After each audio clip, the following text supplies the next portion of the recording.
Trading on Roblox is an amazing way to get new limited accessories and to possibly make some Robux. However, in order to trade anything, you need to make sure that you have a Roblox Premium membership.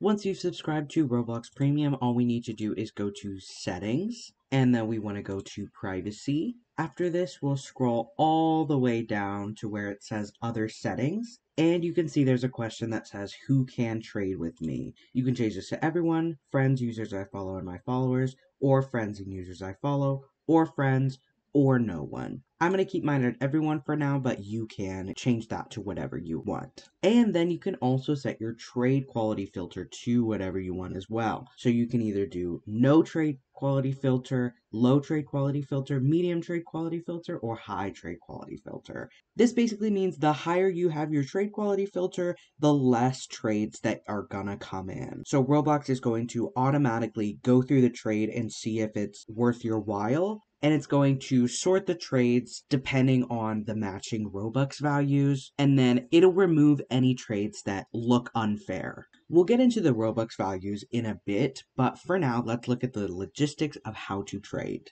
First, we want to find the user that we would like to trade with. I'll just trade with my other account here, and you have to keep in mind that this other person that you're trading with has to also have Roblox Premium. If they don't, then they won't be able to trade back with you. So we want to click the three dots here, and then we want to select the option that says Trade Items. Then we want to put in the items that we want to trade in the Your Offer section. So let's say I want to trade this full moon egg, and in return, I would like the Gucci spiked basketball bag. Keep in mind that if the item you're trying to trade has a holding icon on top of it, that means you're not allowed to trade or sell the item until that holding period is over. This holding period can last up to 2 days, and Roblox has a little bit of information up there. This holding period is just to prevent people from abusing the trading system, but it is a little bit inconvenient when you're trying to trade. However, all you can do is wait for that holding period to be over, and then you can trade again. Another thing to keep in mind is that you can only trade limiteds from Roblox itself. So as you can see, all of these are Roblox limiteds, and none of them are from a specific UGC creator. If you get a free limited from a game, you're not going to be able to trade that. This could change, but as of July 2024, that's how the policy is. If you have a UGC limited, you're free to put that one up for sale, but again, you're not allowed to trade it. You may notice that you can also add a Robux amount.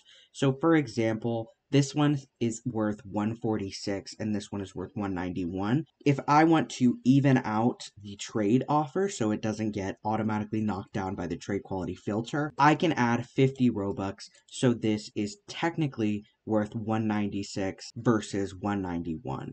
That means I can successfully make the offer. And then, are you sure you want to send this trade request? Yes. Now, something very important to note is that in order to trade anything, you have to have two-factor authentication on. Now, I can go ahead and share some tips for trading on Roblox.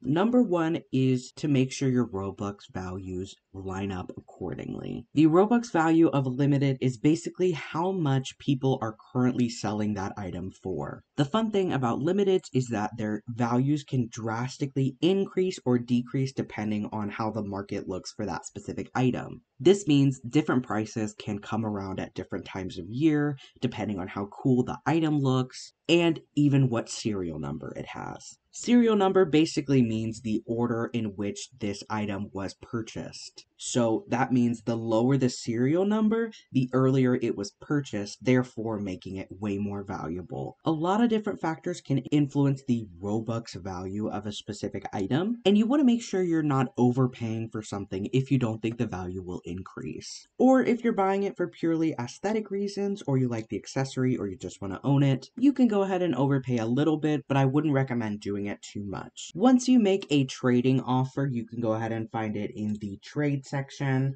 and then you can select outbound. This means trades that you've sent. The inbound trades are trades that you receive from other users. The completed trades are completed, and the inactive trades are ones that you've either denied or that have expired. And that's how to trade on Roblox. Don't forget to like and subscribe, and feel free to leave a comment down below if this helped you out. Thank you so much for watching, and good luck with your trades.